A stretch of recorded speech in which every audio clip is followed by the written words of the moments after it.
Ang buhay natin ay katulad ng isang aklat na napakaraming pahina. Ngunit ang bawat pahina ay blanko at wala kang makikita.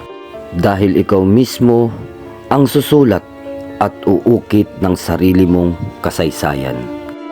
Nasa kamay mo kung paano mo isusulat ang maganda at masamang kasaysayan at kwento ng iyong libro. Huwag mong isipin ang sasabihin ng iba, sapagkat ang iyong iginuguhit ay ang sarili mong tadhana. Oo, galit sila. Oo, naiinis sila.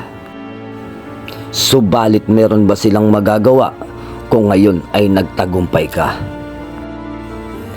Tirik ang araw mo ngayon at nasa iyo ang buong pagpapala.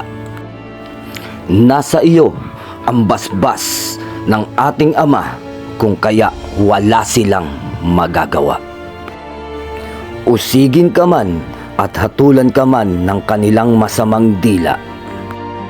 Ang lahat ng kanilang paratang at paninira sa kanila babalik at sa kanila tatama.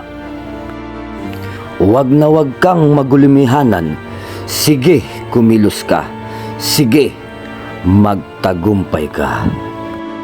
At si Ama na ang bahala.